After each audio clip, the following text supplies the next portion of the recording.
Ella congelaba las nubes cuando quería, cubriendo con ellas la faz del sol, y cuando se le antojaba, volvía sereno el más turbado cielo. Traía a los hombres en un instante de tierras lejanas, cubría a las viudas de modo que con honestidad fuesen deshonestas, descasaba a las casadas y casaba las que ella quería.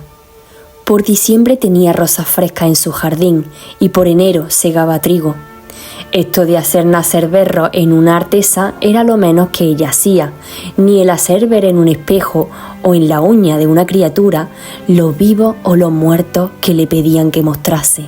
Tuvo la fama de que convertía a los hombres en animales y que se había servido de un sacristán durante 6 años que tenía la forma de un asno.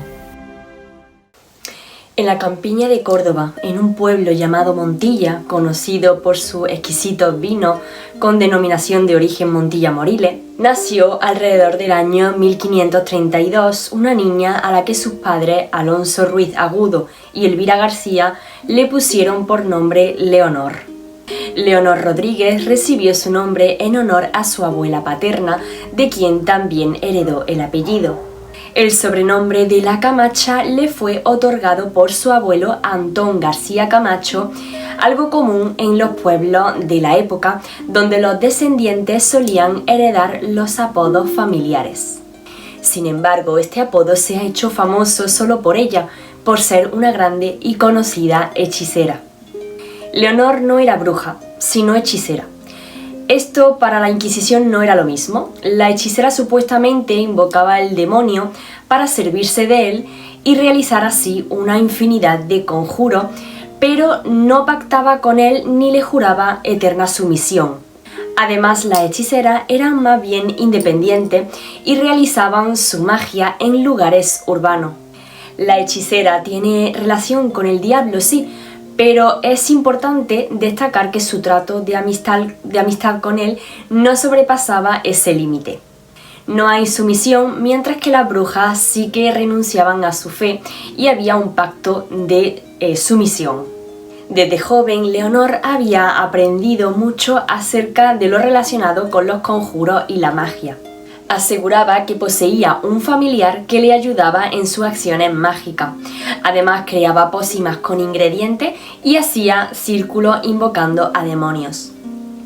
Leonor se casó con Antón García de Bonilla, que se le conocía como Antón el Furioso, ya que padecía una enfermedad que le hacía tener desequilibrios psíquicos que le provocaban enormes ataques de agresividad.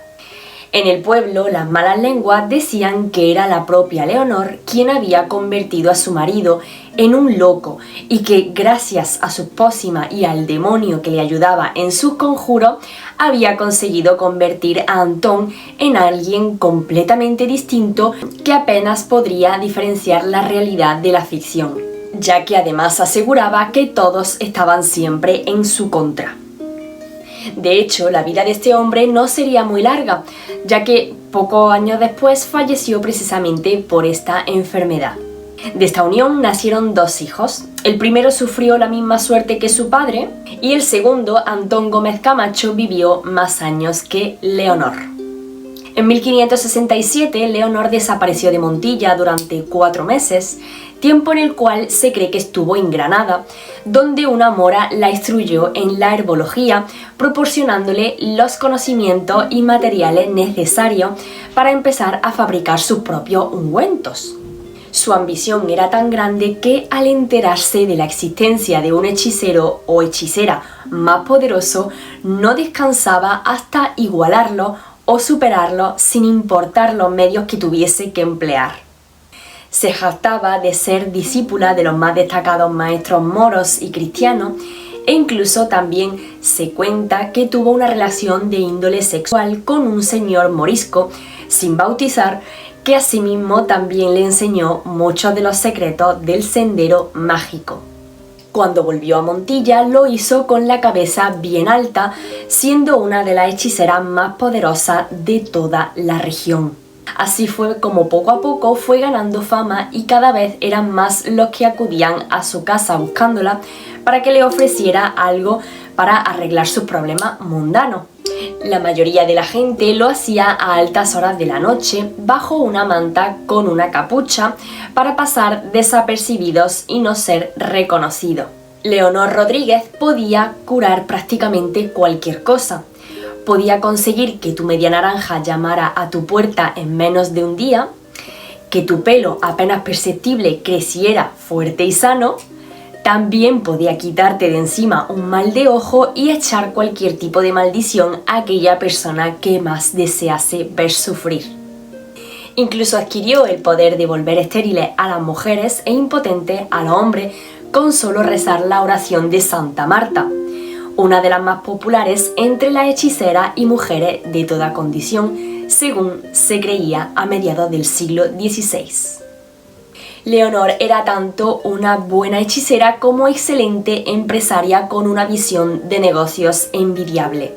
Sabía cómo obtener el máximo beneficio de sus clientes, alegando que necesitaba materiales de tierra lejana para realizar ciertos hechizos, lo que le permitía así incrementar sus honorarios. Su fama llegó hasta tal punto que la Camacha comenzó a enseñar la hechicería a otras personas y a cobrar por ello. Empezó a dar clases de magia a unos cuantos interesados, pero siempre teniendo en cuenta que ella debía de estar por encima de los demás con respecto a los conocimientos sobre conjuros. Por ello es por lo cual evitaba siempre enseñar absolutamente todo. Siempre había algo que decidía mantener en secreto. Empezó a ganar así dinero con sus clases y se decía que según el momento la Camacha hacía pagar a sus alumnos con dinero, con animales, especias o con plantas que necesitara en ese preciso momento. Sobre ella se decía que daba sus clases a medianoche y que sabía hasta 35 conjuros o hechizos diferentes. Entre sus prácticas y enseñanzas estaban los cercos, los hechizos de amor, ungüentos para la salud, virilidad, maldiciones, etc. Era una mujer muy inteligente que aprendió del curso de las estaciones, de la siembra adecuada, del uso de las plantas a su favor, y además se decía que nadie se le escapaba, ya que parecía que leía a las personas con una simple mirada, llegando a saber cómo era su personalidad o de qué pie cojeaba para poder utilizarlo a su favor. Por todas estas y muchas cosas más, se jactaba de ser una magnífica profesional y a pesar de ello, para estar al día de los nuevos métodos en el arte, cuando se enteraba de que existía una hechicera que supiera algo más que ella, sin reparar, se lanzaba en su búsqueda para tratar de conseguir ampliar sus conocimientos. En unos meses la hechicera ya contaba con todo un laboratorio en el interior de su casa. En este lugar, además de los utensilios propios de la cocina como las ollas, la jarra, la redomilla, etc., también tenía el perteneciente cuchillo para realizar los cercos. Luego tenía también animales disecados como sapos, salamanquesas y escarabajos. Guardaba esencia de hierbas que guardaba en algunos frascos, tintura y también contaba con un sedazo, ceras, vela, orines, figuras de hombres recortadas en lienzo, gran cantidad de alfileres que se decía que venían del mismísimo infierno, infinidad de hierbas para la confección de ungüento, cáscara de cebolla y otros materiales que tenían doble finalidad para el arte hechiceril y el culinario. Estos serían garbanzos, habas, huevos, vino, sal, pimienta y otra especia. También se encontraron documentos escritos por Leonor donde dejaba constancia de distintos recitales a realizar durante los trabajos que ella realizaba para el resto de personas. Además de todo, Leonor fue una mujer adinerada para su época, ya que poseía propiedades y para los vecinos era algo que la hacía aún más peligrosa, porque era dueña de su propia economía, cosa poco vista en aquella época en una mujer. Aparte de su trabajo como hechicera, su fortuna se vio incrementada también por los negocios de 2 tiendas y un mesón que había heredado de su madre. La Casa de las Camachas, llamada así en plural porque Leonor siempre iba acompañada de 2 acólitas, que eran la Cañizares y la Montiela, quienes curiosamente no fueron apresadas por la Inquisición. Pues esta casa fue construida en el siglo XVI y por lo que se ve tenía un gran número de dependencias que se vertebraban todas en torno a un luminoso patio que contaba con un pozo de agua natural. Se dice que en esta casa era donde ella enseñaba a sus aprendices y donde realizaba la mayoría de sus hechizos. Según se cuenta, a esta casa llegó don Alonso de Aguilar, un hacendado de la familia del Marqués de Priego, buscando algún conjuro o filtro de amor para enamorar a una bella dama.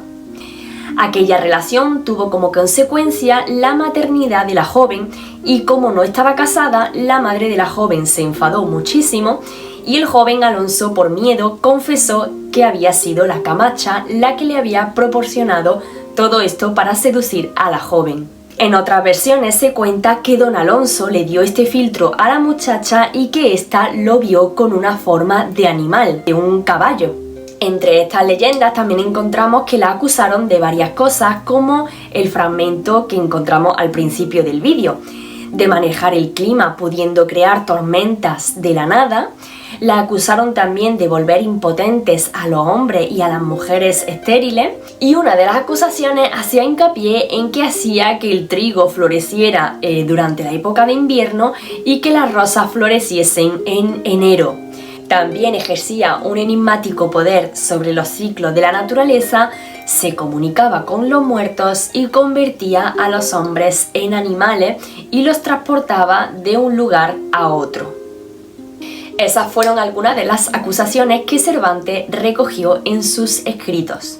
Sin embargo, a pesar de ser una de las hechiceras más temidas de todos los tiempos, ni su magia ni su astucia pudieron salvarla de la Inquisición. Después del episodio de don Alonso de Aguilar, fue denunciada por los padres jesuitas de Montilla, quienes informaron al Tribunal de Córdoba sobre la existencia de más de 50 personas que tenían familiares en la villa involucrados en la brujería. Cuando Leonor fue acusada, sus palabras fueron las siguientes: «Si pensáis que me han de llevar la Inquisición, también me libraré de ella como libré a mi hijo de la cárcel de Granada». No debió gozar la Camacha de mucha simpatía en su pueblo natal, a juzgar por el número crecido de personas que testificaron contra ella. 22 vecinos eran muchos para una villa relativamente pequeña por aquellos tiempos, que no solamente la acusaron, sino que ampliaron los cargos, y aunque se mantuvo por algún tiempo negando que le habían imputado y adjudicándoselo a otra hechicera, no tuvo más remedio que confesar con todo lujo de detalles. Finalmente, la Camacha confesó. El 8 de diciembre de 1572, día de la Inmaculada Concepción, Leonor Rodríguez la Camacha salió en un auto público de fe con sus correspondientes insignias de invocadora de demonios, siendo penitenciada a destierro por 10 años de Montilla. En esta acusación, Leonor no estuvo sola, con ella fueron condenadas otras personas por la misma causa.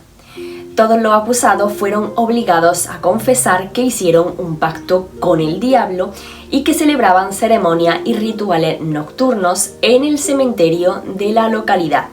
Según los testimonios de todos los allí presentes, era Leonor la que encabezaba este tipo de movimiento y por ello recibió la pena más grande de todas.